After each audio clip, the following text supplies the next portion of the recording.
আপনি লাইলার লাইভে আবার কখনো কামব্যাক করবেন কিনা? লাস্ট কোশ্চেন ভাই। সরি, এই মানুষটাকে আমি চিনতে পারতেছি না, কার কথা বলতেছে না। ভালো থাকবেন। বিয়ে করছে কবে? প্রিন্স মামুন বিয়ে করছে কবে?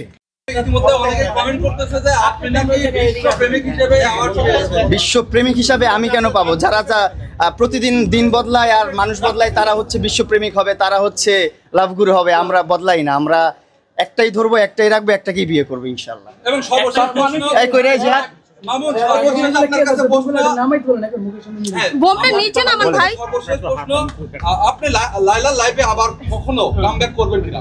লাস্ট কোশ্চেন ভাই। সরি, এই মানুষটাকে আমি চিনতে পারতেছি না, কার কথা বলতেছেন। আমি তাকে চিনতেও চাই না, তার নামটা আর বললেন না। আমি যেটা শুনছি এই মানুষটাকে চিনতে চাই না আমি। মানে বুঝতে পারছেন চিনতে চাই না মানে?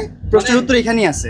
আর কি যাওয়ার কোনো সম্ভাবনা আছে কি? চিনি তো না, চিনতেও চাই না জীবনে আমার। আপনি একটা সময় তার এর আগে এটা এরপরে যদি আমাকে দেখেন আপনারা জন্ম সম্মুখে যা ইচ্ছা তার শাস্তি আমাকে দিয়েন, আমি মাথা বেঁধে নিব। ঠিক আছে, ভালো থাকবেন। বিয়ে করছে কবে? প্রিন্স মামুন বিয়ে করছে কবে? ওটা কোয়েশ্চেন। আরে এটা তো জন্ম মৃত্যু বিয়ে, এটা তো আল্লাহ তাআলার হাতে। আল্লাহ তাআলা যখন চাবে তখনই বিয়ে হবে ইনশাআল্লাহ।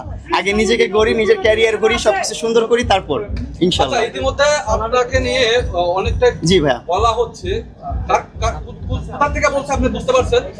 আপনাকে নতুন কোনো মেয়েকে নিয়ে প্রেম বা ভালোবাসা নিয়ে একটু ক্লিয়ার করবেন। না, আমার এরকম কোনো কিছু আপনারা দেখছেন? মানুষ কত কিছুই বলবে, কত কিছুই রটাবে, এটা তো মানুষের কাজই এটা।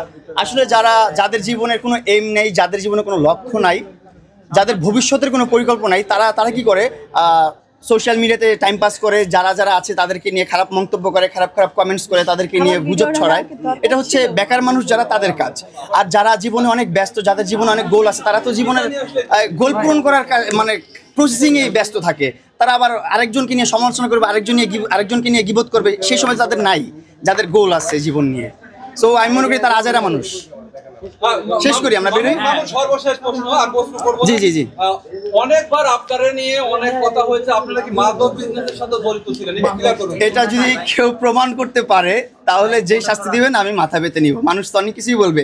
আর আমি আপনাদের সাংবাদিক ভাইদের কাছে একটা রিকোয়েস্ট করবো, এখানে অনেক সাংবাদিক ভাইরাই আছেন, আপনারা যখন একটা নিউজ করবেন, একটা প্রশ্নর বা একটা কথা যখন শুনবেন, সেই কথার এভিডেন্সটা অবশ্যই আপনারা কালেক্ট করবেন। যে একটা মানুষ একজনের এগেইনস্টে কথা বলছে, অবশ্যই সেটার প্রুফ নিয়ে তারপর ওই নিউজটা পাবলিশ করবেন।